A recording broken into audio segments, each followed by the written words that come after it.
ओम नमः शुद्धेभ्यः। ओम नमः शुद्धेभ्यः।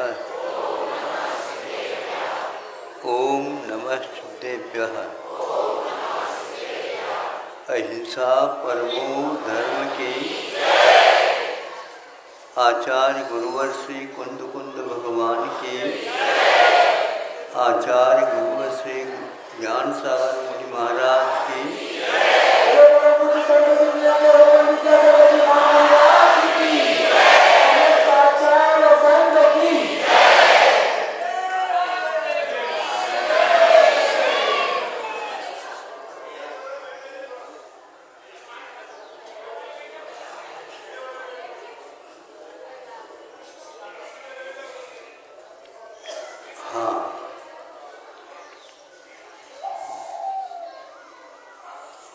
किसकी क्या प्रकृति है, यह सर्वत्र सोचना पड़ता है। चाहे वह गृहस्थ आश्रम में हो या श्रमण दशा में हो, चाहे वह नौकरी करता हो, चाहे स्वतंत्र उद्योग करता हो, हर क्षेत्र में प्रकृति का पहचान होना अनिवार्य है। प्रकृति का अर्थ होता है स्वभाव।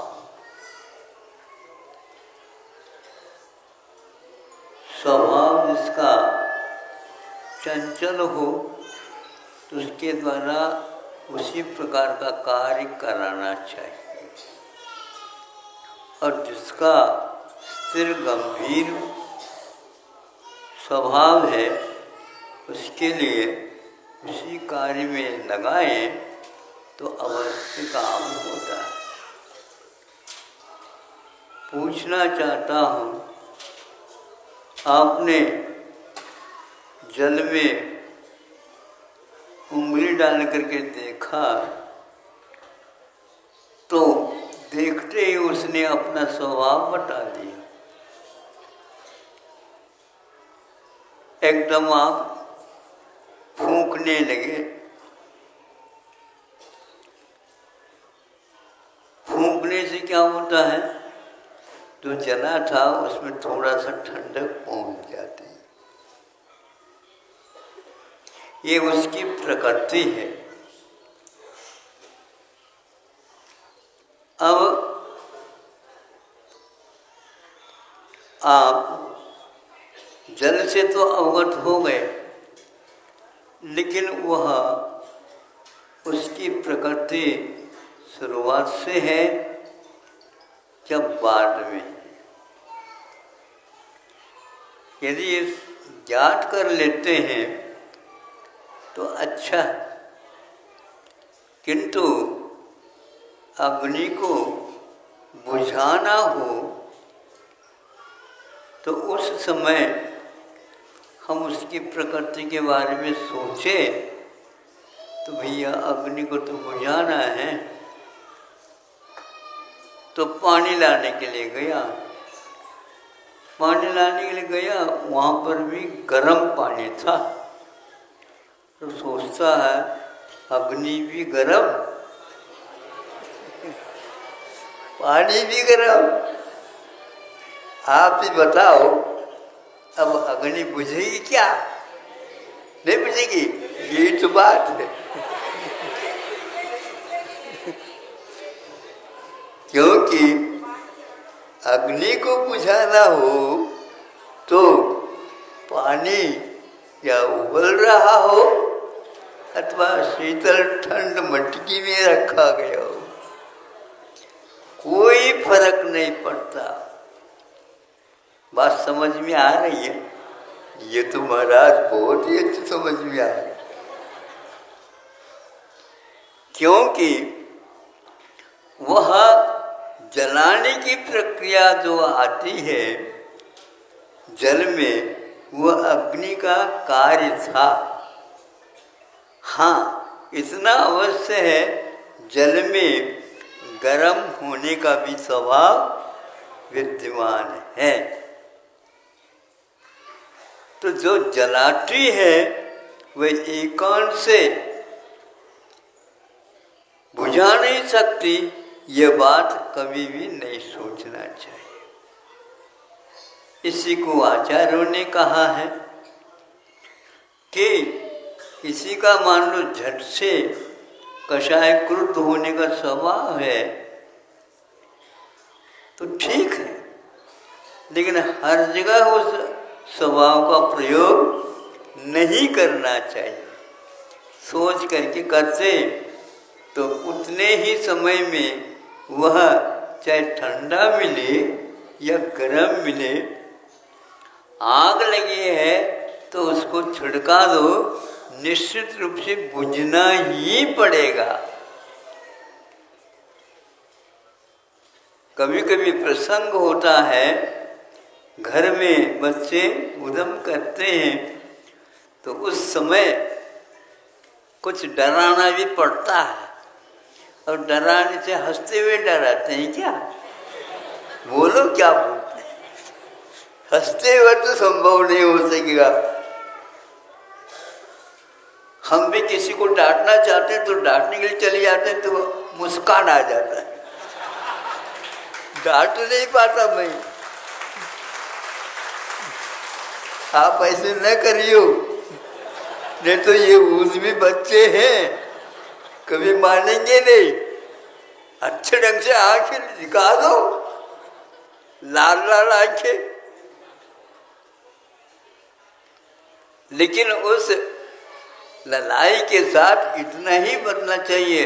यदि मान लो क्रोधावेश में एक चाटा दियोगे तो वह बहरा हो सकता है, वह अंधा हो सकता है, फिर वह आपका घर का भी नहीं रह सकता है, फिर बाहर जाएगा मांग करके पुत्र रत्न की प्राप्ति कर दी थी, होशियारी के साथ उसका पालन भी करना आवश्यक। इसी प्रकार अपने कर्मों में भी बताया गया है। कुछ कर्म ऐसे रहते हैं जो इस प्रकार जब हम विशेष आवेश में जैसे आते हैं तो वह काम बहुत अच्छा होता है, और नहीं है तो वह काम बिगड़ भी सकता है। एक स्थान पर लिखा है कि विशुद्धि के कारण कर्म बनते हैं तो उसमें सातादि का बंध होता है, और जो संक्लेश के साथ करता है तो वहाँ असाता का बंध होता है। लेकिन इसके बारे में कोई एकांत नहीं कहा कि यदि संक्लेश करते हैं तो भी साता का बंध होता है, क्योंकि उसमें ये बताया हितम ब्रूयात्, हित के वचन बोलना चाहिए।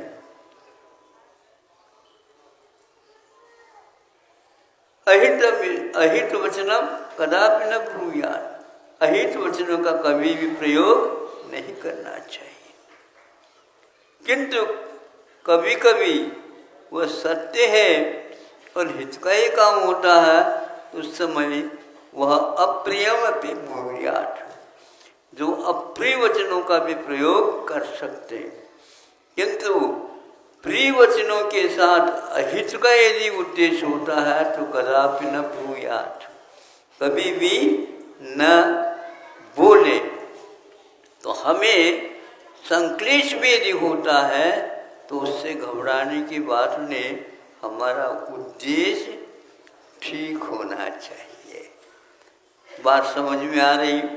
मतलब पानी जलता हुआ भी बुझाता है। आत्मा के पास उद्देश्य यदि अच्छा है तो वह जलता हुआ भी ठंडक या उस अग्नि को बुझाने में हेतु होता है। आप लोगों को चाहिए समय पर अपने संतान को भी इसी प्रकार पालना चाहिए। एक बार चाटा दे करके उसी समय यदि गालों पर आप हाथ फेरते हैं तो वो तो क्या होता है, बच्चा तो रोता हुआ भी हंसने लग जाता है।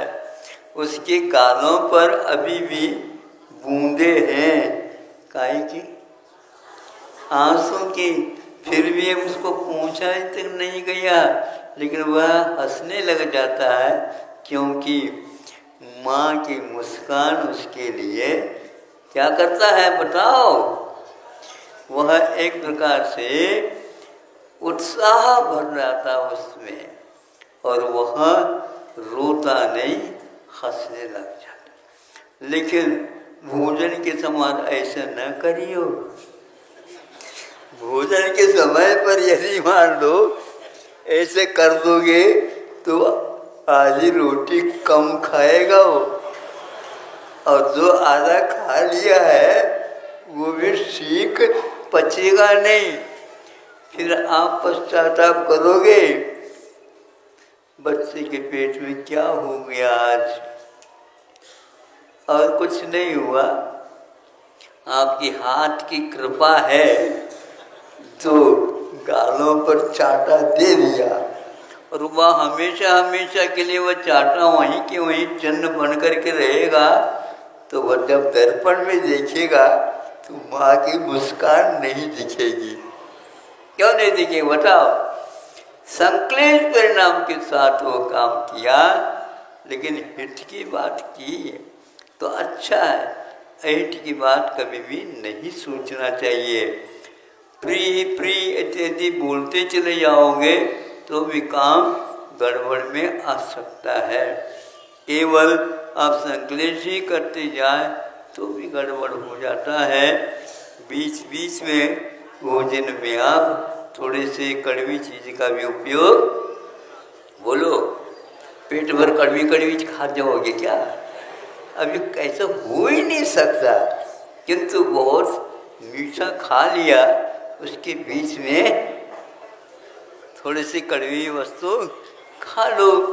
उसी प्रकार यहाँ पर भी समझ लेना चाहिए, व्यवहार में कभी कभी कड़वाहट आ सकती है तो भी वह दवाई की अपेक्षा से है। भोजन की अपेक्षा से पेट भरना होता, दवाइयों की अपेक्षा से पेट भरना नहीं होता। वह पेट में पहुंचना भर चाहिए, अवश्य ही काम करता है। इसलिए गर्म पानी का प्रयोग अग्नि को बुझाने में करते हो तो सही करते हो, क्योंकि आपको प्रकृति की ओर दृष्टि आपकी गई है। यदि नहीं जाती है तो आपका बहुत कुछ काम किया हुआ बिगड़ सकता है। इतना ही पर्याप्त है।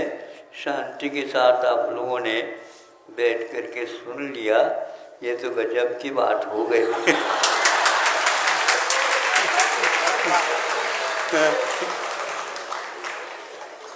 फिर भी आपने मौन को, शांति को तो भंग कर ही दिया तालियों के द्वारा।